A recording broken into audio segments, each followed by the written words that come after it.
Tonight, new customers come forward claiming they got tricked by a traveling auction company.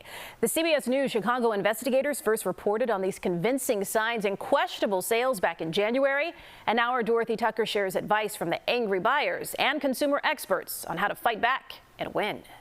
It was on a Sunday and we had nothing planned on Sunday. So when Vartan Messier and his wife saw this sign near San Diego advertising a pop-up auction, they thought, let's go. So my wife called the number and then they replied with a location. We have always seen auctions happen in movies and TV shows. A similar sign in suburban Cleveland caught the eye of this man who'd prefer to remain anonymous. They had advertised a lot of watches, jewelry, a blue McLaren, and we decided to call the number. Calls both men now regret. Here's why. The signs led them to auctions like this one, where customers hope to find high-ticket treasures for deep discounts. It's gold, color yellow. CBS News Chicago went undercover at this auction in Northbrook in July 2024. It has to show the detail. After a viewer complained the auctioneers were selling fake goods. Because this is a one-on-one piece. You're not going to find in this gallery. We launched a year-long investigation to find out who's behind the signs and the auctions. We traveled to Virginia, where the Northbrook Auction Company was located. Hi, I'm looking for the Khans. And learned two brothers, Anwar and Azam Khan, are the masterminds. We discovered them using more than a dozen different business names, with a 30-year history of penalties, suspensions, and expired licenses involving them or their companies nationwide. Just 1 month after this story aired in late February, I got a call from a source very familiar with the Khan brothers. The source told me the operators had taken a short break, but were back on the road, traveling the country, putting up signs and holding auctions. The source told me about the auction in Cleveland and sent photos showing signs from Denver, Colorado Springs, Los Angeles, and San Diego. Remember, this is the sign Messier saw. He attended the auction held at the Del Mar Hilton. This one struck me as a potential buy. He paid $10,000 for this Andy Warhol Superman silkscreen with documentation stamped on the back. Once I looked at what authentic Warhol would go for, I said, okay, well, that's a pretty good deal I got. I'm pretty happy with myself. Excited until he called a Warhol dealer who told him the colors wrong, the stamp fake, and if it was sold to you as authentic, they should give you your money back. Back in suburban Cleveland, We saw this beautiful diamond-studded Rolex. his $6,500 winning bid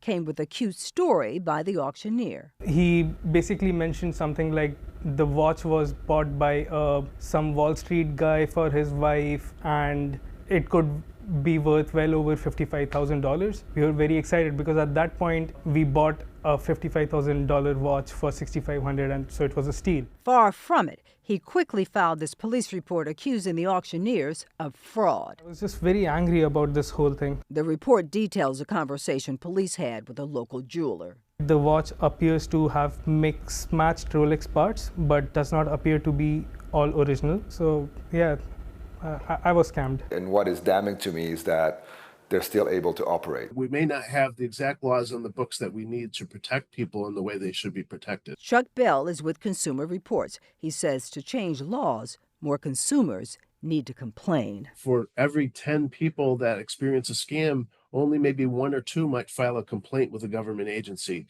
So that's one of the things that slows down the accountability, is when people don't come forward and don't speak out. His advice?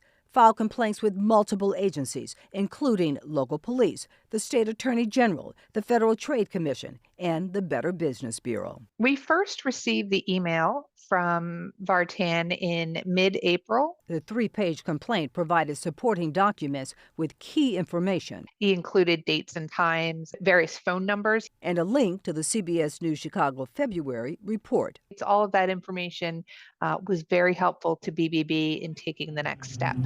It helped the BBB track down the operators, and in the end, they indicated that they were in the process of refunding the consumer's money. All of it, $10,005. He returned the painting, but he still has a message for the operators. Get an honest living.